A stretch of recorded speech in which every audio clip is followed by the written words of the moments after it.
Welcome to our channel. Listen to short audiobooks every day and improve yourself.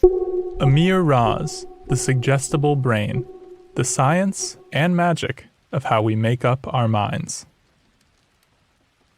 What can make a bottle of cheap wine taste like Château Margaux, make a placebo pill produce tangible health benefits, and even lead us to remember events that never actually happened? The answer lies in the power of suggestion. Everyone is suggestible, and every day our realities are hacked by the power of suggestion. It influences how we perceive the world, how we feel, and even what we believe to be true. By understanding the science behind suggestion, we gain two vital advantages. We can protect ourselves from manipulation, and, more importantly, learn how to use the power of suggestion to positively impact our own lives. We'll explore how suggestibility has played a pivotal role in human evolution, how suggestion underlies events ranging from the Salem witch trials to 21st century election campaigns, and how it can be harnessed to treat mental health conditions like depression and anxiety. Finally, we'll show you how to tap into your own powers of suggestion to enrich your life and influence others for good. Ready to unlock the secrets of this unseen force? Then let's get started.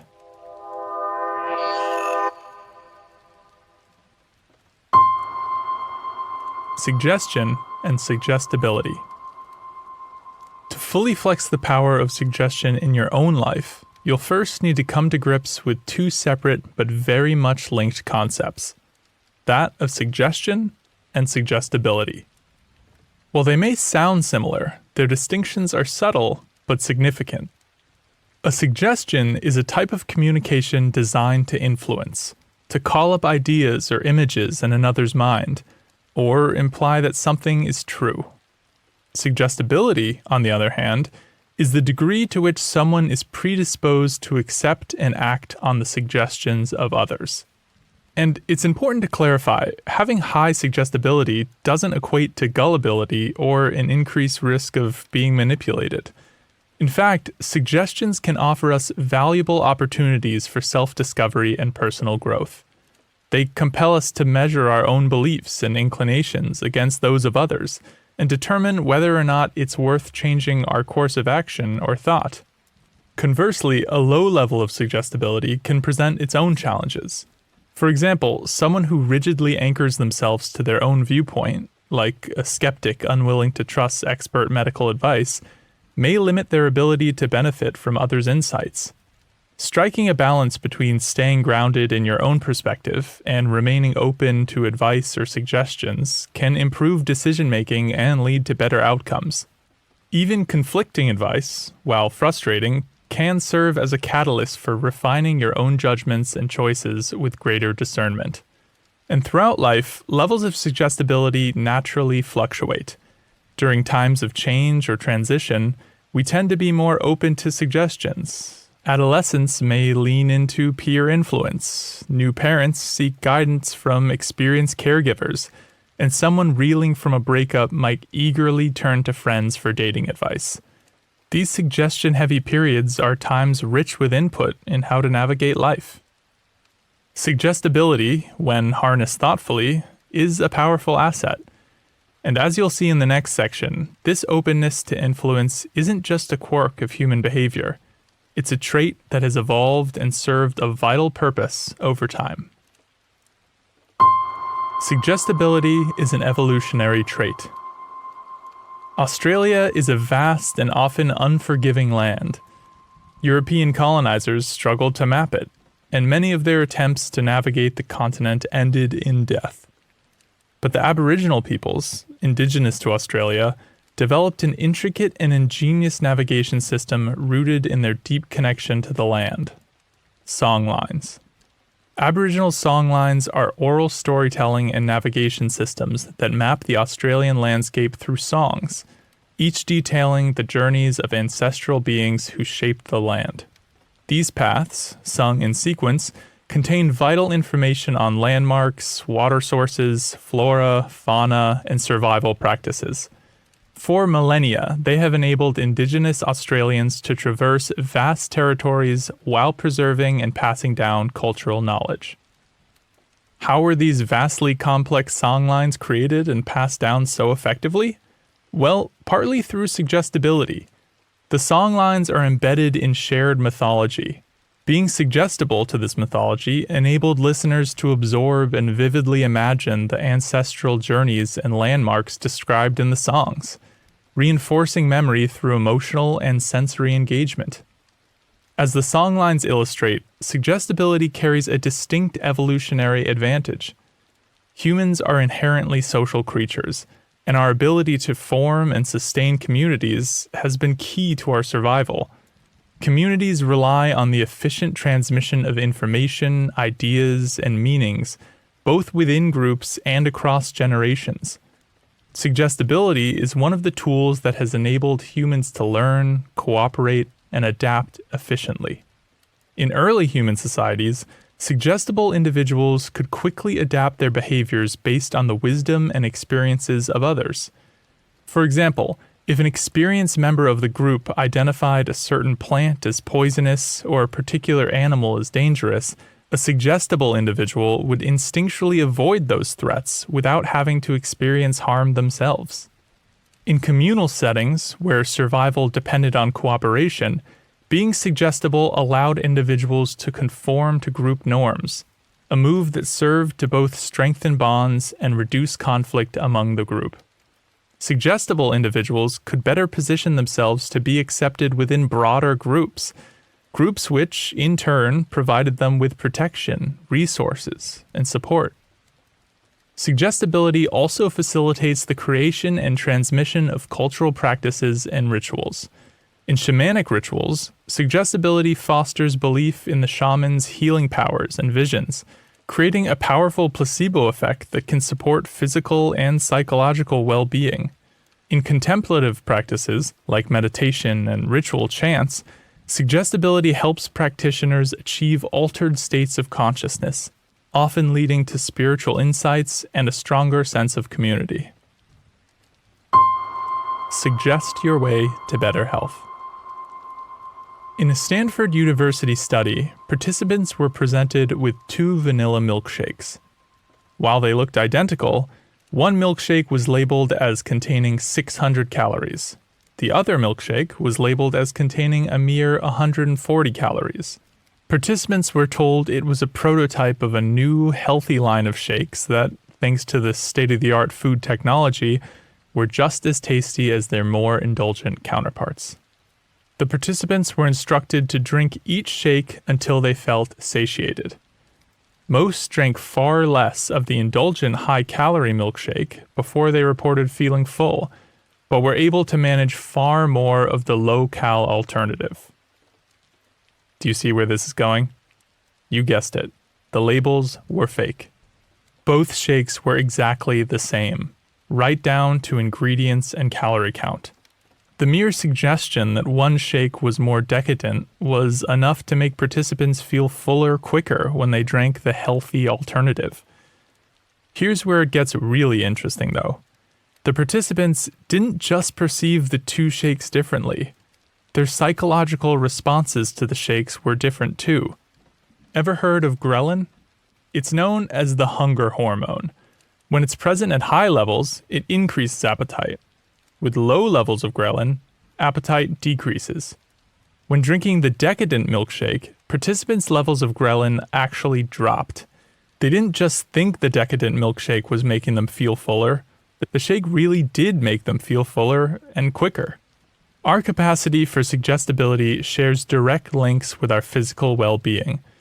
It's frequently been shown that our minds, mediated particularly through our powers of belief and the strength of our expectations, can exert significant influence over our bodily processes.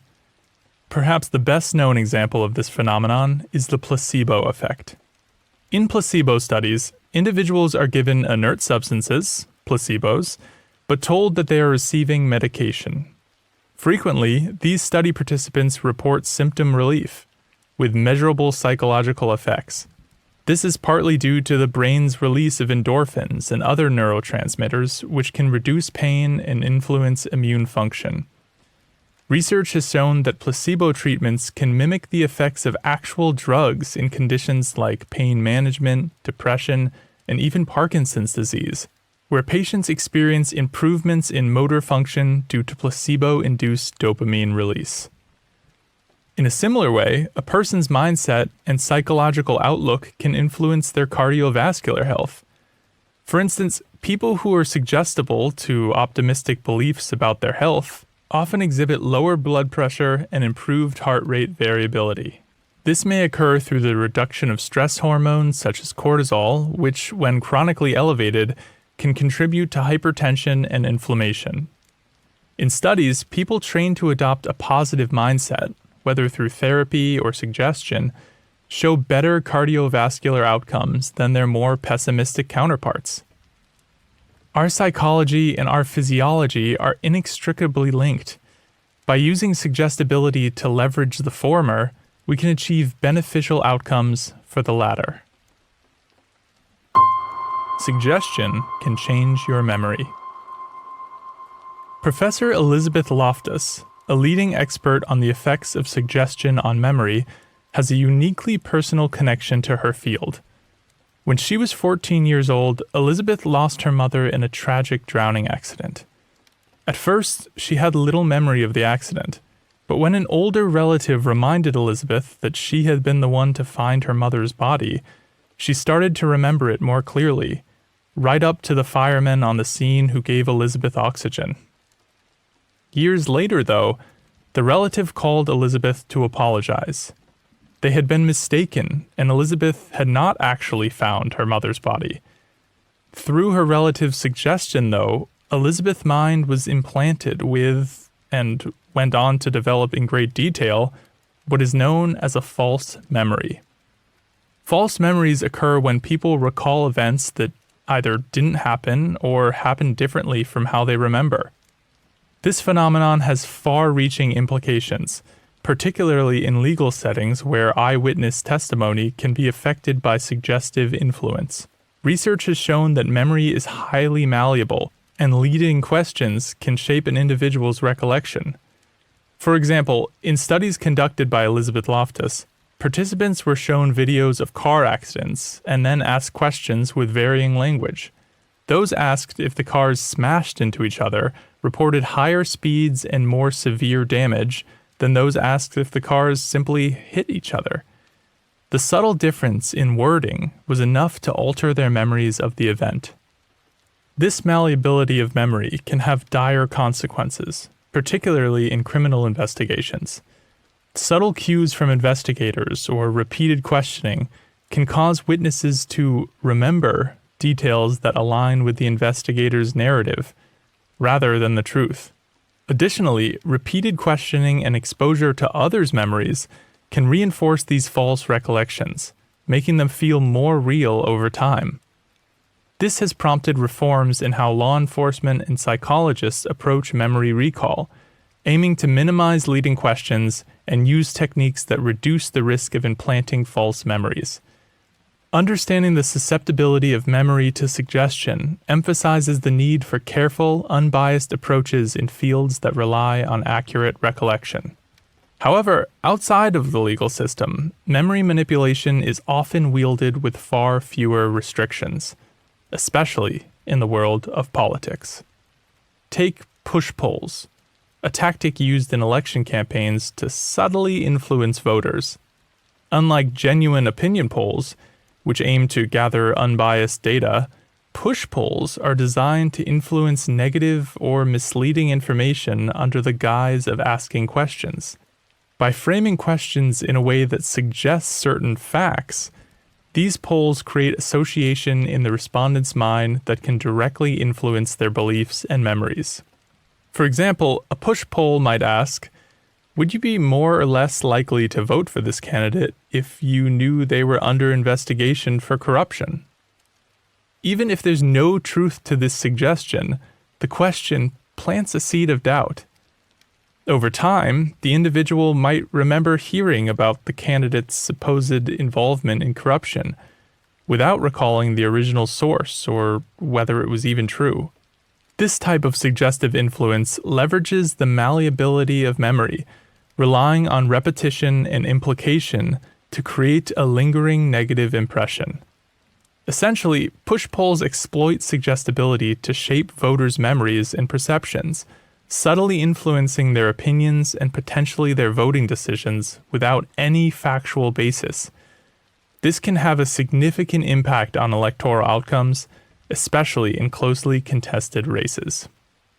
Both Loftus's research and political tactics like push polls highlight the immense power and potential dangers of suggestion in shaping memory and ultimately, reality. Understanding this power is key to protecting against manipulation and ensuring fairness, whether in the courtroom or the voting booth. Suggestion is contagious. In the 1950s, psychologist Solomon Asch conducted a series of groundbreaking experiments, now famously known as the Asch studies. These found that individuals can often alter their beliefs, actions, and reasoning in order to conform to the expectations of a group. In one study, actors within a group of participants were instructed to describe a picture incorrectly. Remarkably, many real participants followed suit, describing the picture incorrectly as well. In fact, the Asch studies found that around 75% of participants conformed to a blatantly wrong answer simply to avoid standing out or risking ridicule. What does this show us? Suggestion and expectation can create impact not just individually, but across group settings. At its extreme, this phenomenon can manifest as mass suggestion, also known as mass psychogenic illness, a psychological occurrence where people in a group display similar symptoms or behaviors without a clear physical cause. A classic example of mass suggestion is the Salem witch trials of 1692. A group of young girls claimed to experience mysterious fits and strange behaviors, which were attributed to witchcraft. These symptoms, likely triggered by stress and social tensions within their Puritan community, spread rapidly, leading to a series of increasingly wild accusations. Ultimately, over 200 people were accused of witchcraft, with 20 of them being executed. A more recent example occurred in 2011 in Leroy, New York, where several high school cheerleaders began displaying uncontrollable tics and verbal outbursts. These symptoms resembled Tourette syndrome, but had no medical cause. The behavior then spread to other students, sparking a storm of media attention. Specialists concluded that this was a case of mass suggestion, where stress and media exposure likely amplified symptoms within a close-knit group. Today, there's a new element to episodes of mass suggestion: social media. During the COVID-19 epidemic, adolescents spent increased amounts of time on platforms like TikTok.